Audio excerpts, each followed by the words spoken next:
UFC Fight Night, Arnold versus Allen just finished. Kansas City, let's talk about it. It was a great card. Great card all the way through. Really exciting fights. The crowd was awesome. The crowd was on point. The main event was a banger. It was a close fight. I had Holloway winning it.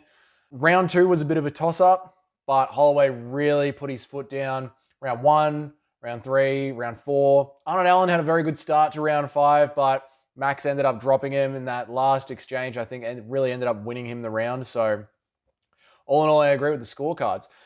The big question now is, though, what are we going to do with Max Holloway? If Volkanovski wins his next title defense, I mean, Holloway is just this guy now that's just going to keep taking heads off the contenders. Do we really want that? Should Holloway maybe move up? He seems like he's still doing perfectly in featherweight, but he's just becoming a bit of a gatekeeper. Do you really want to see another fight between Max Holloway and Volkanovski if Volkanovski does retain the title? Because Volkanovski really sort of put a stamp on that last time they fought. It would be very hard to sell that fight. And then you just have Max sitting there in sort of contendership top 5 limbo. I don't think anybody really wants to see that. Obviously, Max is going to be watching UFC 290 and just hoping that Rodriguez wins that title so he can get some sort of title shot.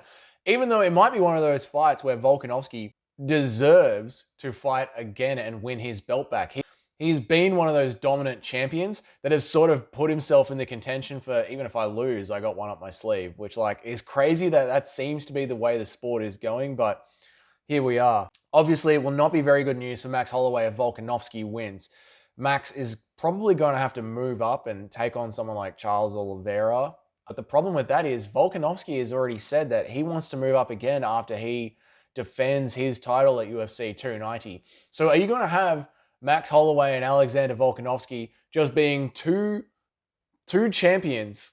Max is a champion, in his heart, he's fighting like a champion. He always fights like a champion. But are you going to have these two blokes that are chasing each other up and down weight classes? And it's unfortunately just one of those situations where Volkanovski is just a step better than Holloway, and Holloway is just leaps and bounds better than the rest of the division. And they're putting the whole rest of their division at flyweight beneath them, and they have to compete with each other across 2 weight classes.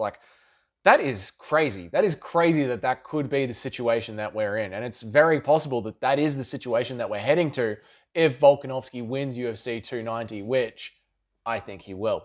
As for Arnold Allen, well done. He proves that he was right there. And what I really liked about Arnold Allen's performance is that when he went back to his corner at the end of round 4, his cornerman obviously told him, listen, mate, you got to come out. You have to win this round. You probably have to finish Max Holloway, who was very hard to finish, almost impossible to finish. And he went out there and he did that. He gave it his absolute all. He put it all on the line. I think that's great. I think that was awesome to see from such a young prospect. Obviously, Arnold Allen only ever had one previous loss before that. So to be really put into the deepest waters and test himself like that, to me, even though he didn't get the win and that he didn't deserve to win, Max Holloway definitely deserved to win that fight, he still put it all on the line and gave it everything. And I think that's going to help him grow into his next fights and grow to be an even better competitor. If he can start fighting like that in rounds 2 and 3, the way he fought in round 5, he is going to be a very dangerous prospect coming up. So good for him. It was a good showing. It was a victory of a loss, if that makes any sense. What a weird thing to say. But he won the loss, if you know what I mean. Edson Barboza, that fight was a fun fight for as long as it lasted. It finished in the first round fairly quickly. And while I was watching that fight, I was talking and saying how I would love to see more leg kicks coming from Barboza. He's known for that so well. They seemed a bit hesitant playing with each other, and Billy Quarantillo's movement was awesome, and he was circling the cage so perfectly. And then just this knee came out of nowhere, and it was lights out. And then Barboza, he jumps on him, and I think the punch that he threw when Quarantillo was face down in the mat actually woke him back up. Because if you watch it closely, after that punch lands, you can actually see Billy's hand go up and reach around the referee, which means I think that the punch actually woke him back up. What was hilarious about it was Quarantillo was saying that it was a bad stoppage. You got knocked out so badly, you're just looking around like, oh my God, what the hell is going on? What happened? Why did you stop it? Awesome. Awesome to watch. Matt Murzakanov versus Dustin Jacoby. This was a really interesting fight, wasn't it? The fight IQ shown by Jacoby was really interesting. He went into the third round and he must have known that he was losing the third round when he went into it. But he fought like a man who was trying to win a decision that had 2 rounds under his belt. He wasn't fighting with the sort of urgency that we saw Arnold Allen fighting with in the main event. When he was pushing Murzakanov up against the cage, Murzakanov was breathing heavily, holding on for dear life, just trying not to lose the fight by TKO. I was screaming at the TV for Jacoby to start giving it to him, like really start to put the pressure on. And he didn't. He just kept trying to grind out grappling and get himself to a decision, which the IQ is not there at all. I don't know if you can actually trust Jacoby to win a fight unless he gets a clean knockout, because I'm not sure if he thinks about it while he's in the cage to do it. And really it comes down to the coaches, because I can forgive a fighter for not being so cerebral in the heat of the moment when it's all happening and you're in there with another man against a cage in the underwear and you're out of breath trying to get a win. I can understand your faculties not working at 100% in that moment. But that is literally why you have a corner team and coaches yelling out instructions to you. I'm going to have to go back and listen to the fight because I am interested to hear what was the advice that his coaches were giving him. Because I was screaming at the TV saying, you need to go for it. You need to absolutely end Murzakanov. You have not won the first 2 rounds. And that urgency didn't seem to be there for Jacoby, which was disappointing to say the least.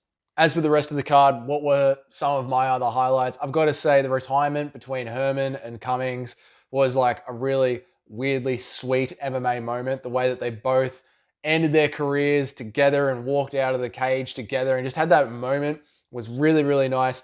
And it seemed to move the crowd and really seemed to wake the crowd up, because then on, the fighters just kept trolling the crowd with these fake retirements and the crowd were loving it.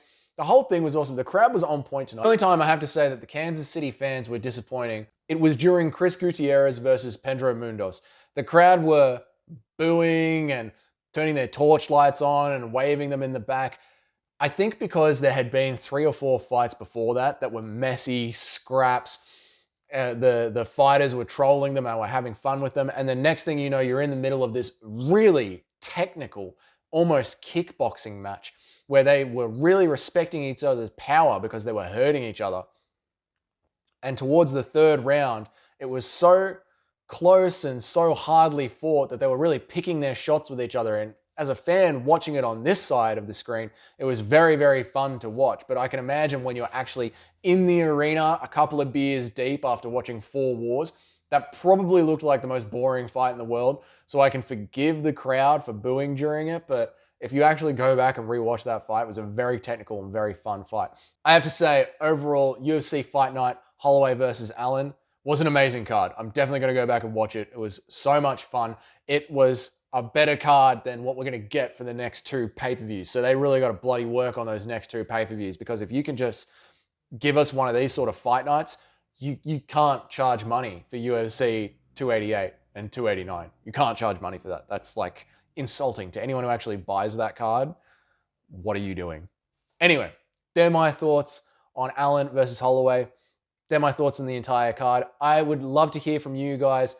What is going to be the plan for Holloway, especially if Volkanovski wins? What do we do with him? Where do we move him? What do you do when you have such a successful fighter that can destroy the rest of the division, but is destroyed by the champion? That's a big problem that needs to get solved within the next couple of months, because these fights got to get booked, these decisions have to get made, and I don't know what you do with Holloway. So I'm interested to hear your feedback. Let me know down in the comments. I'll see you guys next time.